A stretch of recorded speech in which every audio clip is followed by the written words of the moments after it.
All right, everyone, welcome back to the channel. I am your Ice Dragon Rayron VR, and we're welcome to November. And this is the first time that we're going to be celebrating it on this channel when it comes to the National Model Railroad Month. So let's go ahead and take a look and see what this is all about. So, according to the NMRA, November is the National Model Railroad Month. This is your time to promote our hobby by showing non-model railroads what it is all about and how much fun it is.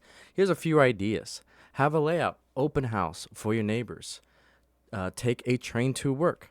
Hold a clinic or two at your local public library. Or take a few dozen photos of your layout with your smartphone, then show them to your friends and coworkers. Tell them it is easy to get started in the model railroading and explain how much fun it is. Again, these are just simple ideas. So I got to thinking, you know what? It's coming up for November 2023. And it's like, what should we do on this channel for November for the National Model Railroad Month? And what I kind of came up with is the whole theme that we'll do on this channel for this year for the National Model Railroad Month is basically to showcase that the hobby is so big that I cannot cover everything in 30 days. So I am challenging myself to try to talk about this hobby in 30 days. So with that, we are officially on day one. And I figured, you know what? Let me tell you guys exactly how I got into this hobby. So this is up or day one. I'll call it by days. How did the Dragon Rayron get into this hobby? So let's go ahead and take the time machine. Let's go back time here and let's talk about some of the first kind of engines that I got. So going back to Christmas time, it goes back to that trope of, Christmas, you got to have some sort of train that goes around the layout. And so kind of my first train was, the typical $20 Walmart kind of G-scale battery toy train-ish thing that went around the layout. But it's like it got to the point that just going in a simple circle was just too much. And then my father kind of said, hey, we can go smaller with our, train that goes around the Christmas tree. And so I got introduced to HO scale. Now, at the time, we were looking at what particular train we wanted to get, and my father knew about these scales already. He had a whole collection to himself that he wasn't really going to give to me just because I was too young at the time. I would probably crash the trains, to be honest with you. And so we went out, looked for particular sets. And we tried the whole atlas on the floor. I tell you what, that didn't last long thanks to all the hair, the dirt, the dust, and everything that got into the wheels. But Bachmann just recently released their Bachmann Spectrum collection train sets. There was three of them, and one of them that we picked up was this Amtrak Phase. I believe it was Phase 3 set with the Easy Track system, the brand new DC controller. And at the time, this was revolutionary because now we can easily snap this track together. There was a road bed attached to it. So yes, it was still the stereotypical floor layout, but it gave us a little bit more protection against the elements when you put it on the floor. And so I remember when I was young, to many, many Christmases, we ran this set until it finally, I think the engine kind of broke. I can't remember how it broke, but it got to a point where we ran it really hard on the floor layout. And it was just something that was truly just it was so much fun. And it's like I always wanted to get more into it. And then we found out that there's train shows in our area. I grew up in Utah, and so we had all these train shows. We had the one that happened in Ogden Station, one that was at the Utah State Fairgrounds, and so that's when I got introduced into kind of my first steam engine, and that is the Bachmann Spectrum Daylight. Now, keep in mind, it was still kind of expensive to do the hobby back then, and so when I saw this particular engine, I fell in love with it. I love the design of the front. Just the colors was very flashy.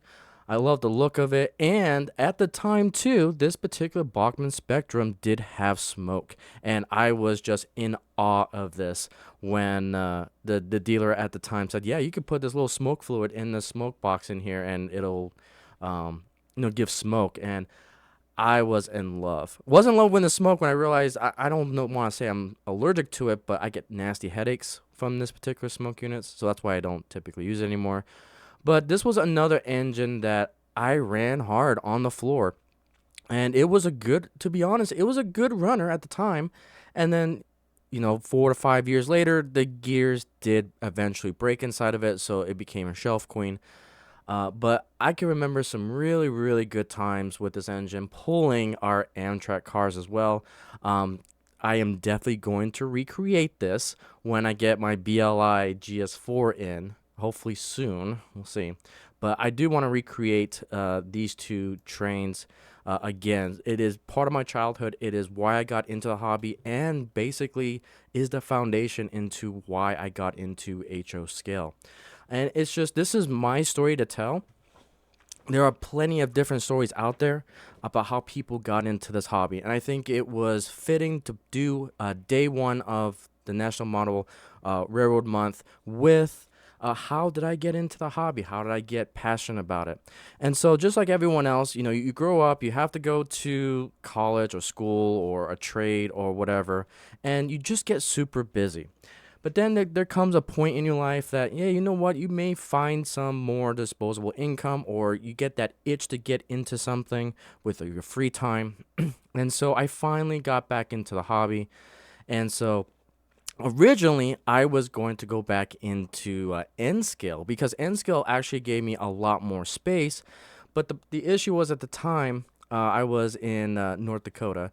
There really wasn't a lot of I didn't have a lot of my HO stuff with me.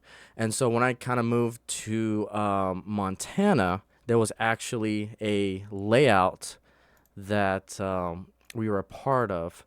And so there was a museum there in Great Falls, Montana, that I think it was the Montana Railroad Museum or the State Railroad Museum, something like that. And they had two wonderful DC HO layouts.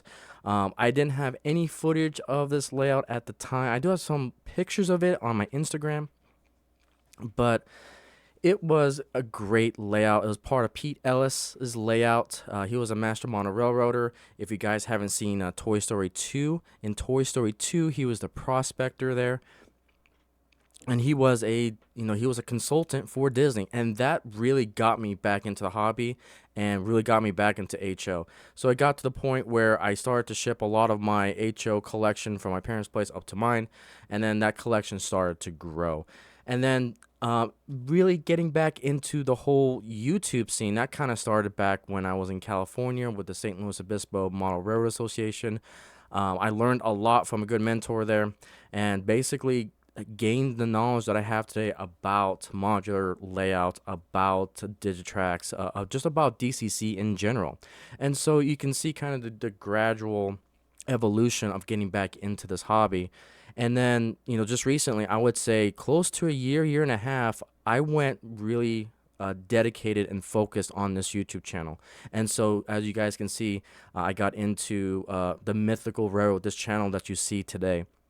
And this has actually been a journey as well. I started content creation on Twitch right when it switched from Justin.tv over to Twitch.tv. And I tried to do some model railroading content over there. The issue is that with live streams, they can only be stored for up to 7 days, and then they'll disappear, losing all the knowledge and all of the content that was on there. YouTube at the time didn't have any shorts or live streaming, and then they had a terrible time with COPA and all that mess. And so I kind of steered away from just content creation. And then about a year ago, when the short started to come out, when the live stream started to come out, YouTube really changed, and the COPA thing kind of finally died down. And so I kind of went all in on this whole YouTube scene. And that's kind of where we're at today. So it was definitely a journey. So that's pretty much, how I got into this hobby. I can go into a lot more detail, but that's basically an overview of it. And so as we continue on through the National Model Railroad Month, the next couple days, we'll take that journey. Where do we start in this hobby? What manufacturer should we look at? What type of track, decoders, what's all about DCC? And where the hobby is going to in the future. Why do I call it the sandbox hobby? Again, I did make another video about it, but we'll go ahead and highlight that again here today in kind of a different perspective in a future video.